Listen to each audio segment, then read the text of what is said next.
Hello, my name is Joachim. I head up the data center solutions team for Cisco in the UK and Ireland.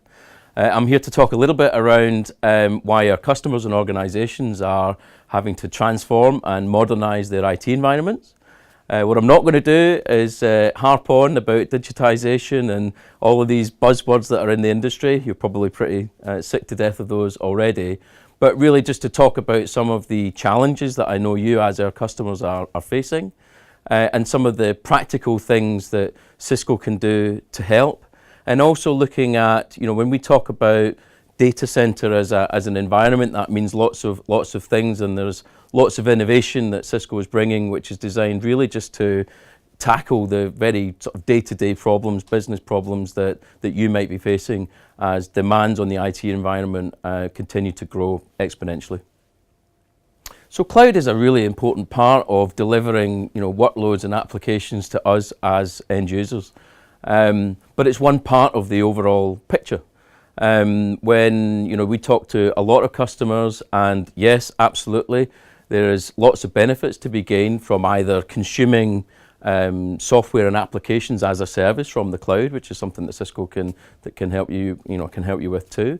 But we also know that there are lots of applications and workloads which don't really fit within that kind of hyperscale, web scale, cloud native, lots of buzzwords there, environment. They would need to be fundamentally almost recoded in order to live happily in a cloud environment. But they're still running mission critical services for you as a business and your end users, your customers.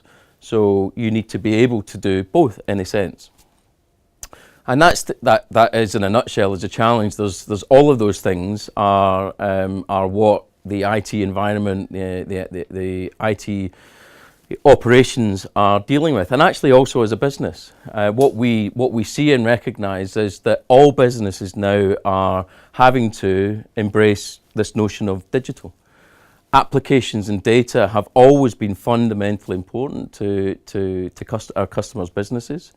But as that has continued to grow, the number of applications, the use of those applications, us as end users, as consumers of those applications, has just grown exponentially, and so the IT environment needs to adapt and change to that. So it's not really about one or the other. It's really about both. In fact, multiple forms of platforms and ways of delivering the application at the right place, the right place, the right price, at the right time to us as users of those applications. We're consumers both professionally and personally, and we've come to expect certain standards in terms of the experience around those applications, and we expect that to be a very positive experience, regardless of where we are, whether we're in the workplace or not.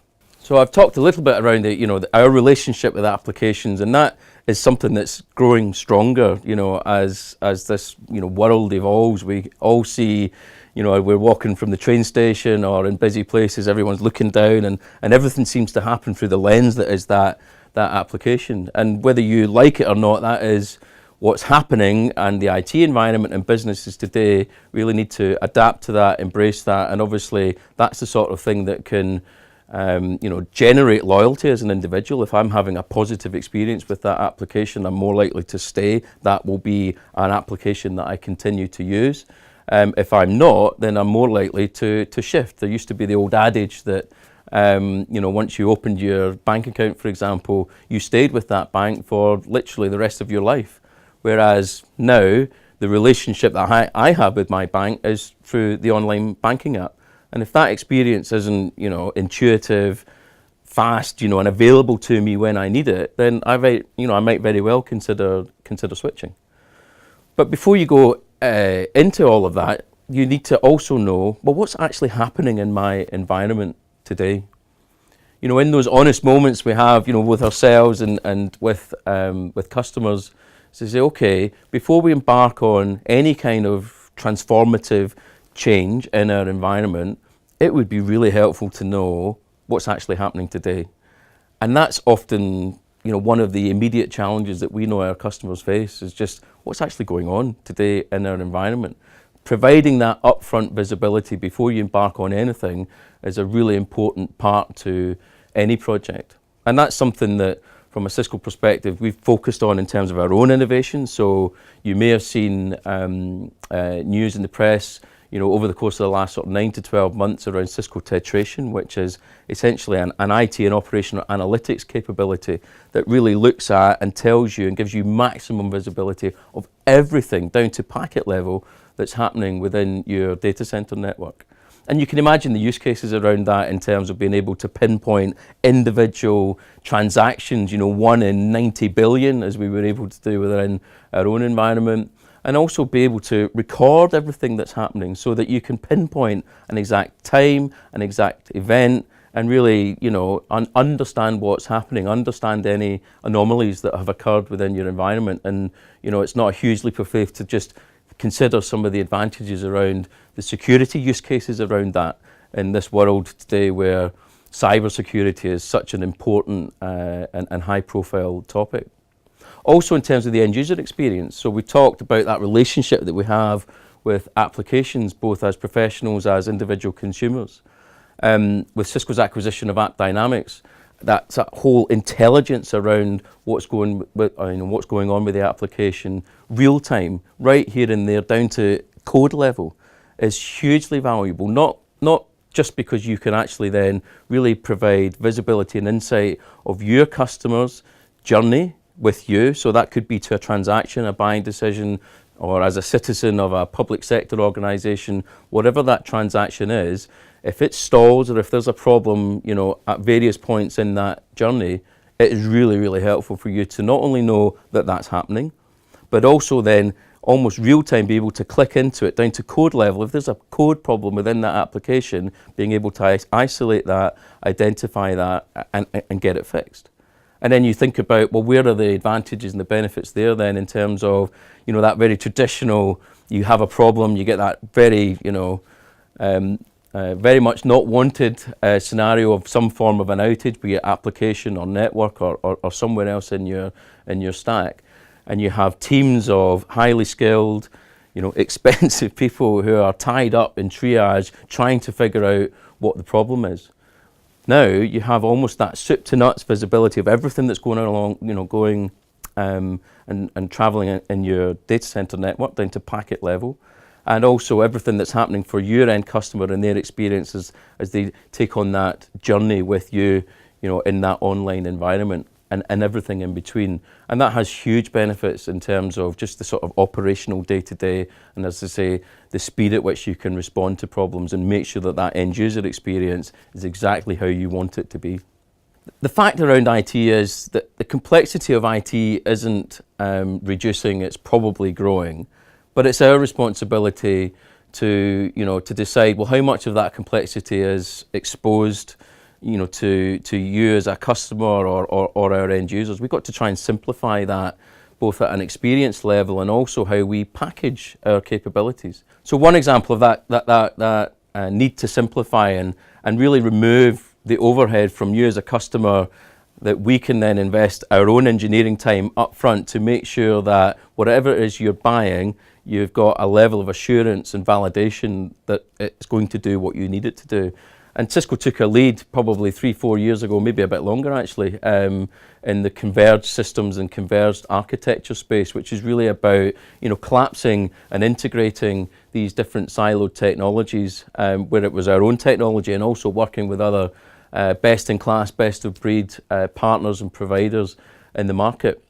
And then taking that a step further, hyper-converged again, which is essentially an even sort of tighter coupling and integration of those components, pre-packaged, if you like. From Cisco's perspective, that's HyperFlex, and really again shortening that time to value and the speed of deployment so that you can really release and improve and upgrade, modernize your infrastructure and your capacity, and you're measuring it in an hour or two as opposed to in weeks and months, which might be a more traditional infrastructure implementation project.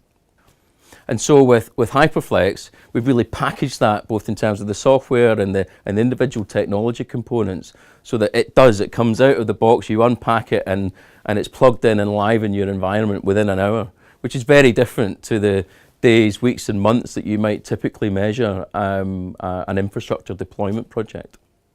in all honesty, as humans, we're not brilliant at, high volume, repetitive, low value tasks. We probably get a bit bored. We leave ourselves open to errors, and it's a time consuming, costly thing to do.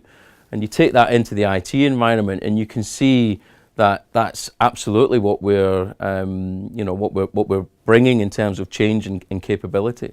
In some respects, when you look at network, which is a core part, obviously, of Cisco's value proposition and market presence, in many respects, that ability to design, deliver, deploy, manage networks hadn't really changed massively over the course of many years.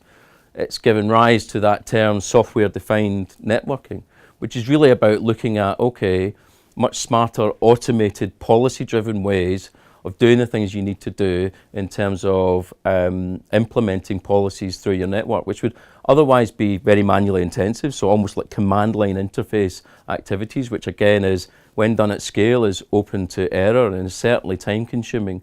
And taking those, probably the more boring tasks, the more repetitive tasks, providing an environment where that is policy driven and automated, so those same specialist skills can be concentrating their time on other higher value activities within the IT environment. And more recently, Cisco has announced the next era of networking, the network intuitive, which is looking at intent-based networking. So rather than coding it at an individual level, you have that ability to use almost layman's language, if you like, to implement whatever changes you need in the environment, and for that to sort of proliferate across the whole network almost in one go, rather than it being a bunch of repetitive manual tasks. Means that the need for cybersecurity has never been more important, never been more critical. And it's not just about what you do to protect at the perimeter of your environment, although you need to do that, absolutely. It's about how you respond and are able to respond to attacks and breaches. It's accepted wisdom now that breaches will happen. It's impossible really to maintain a sort of 100% breach-free environment.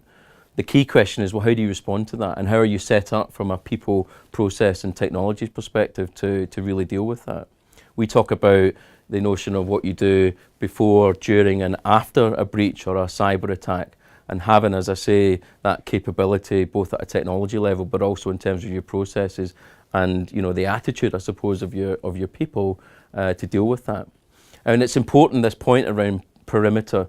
That's an important aspect, but really we need to think about security and cyber being an embedded part, almost like a mesh across everything that we do within, let's say, the IT and the technology environment.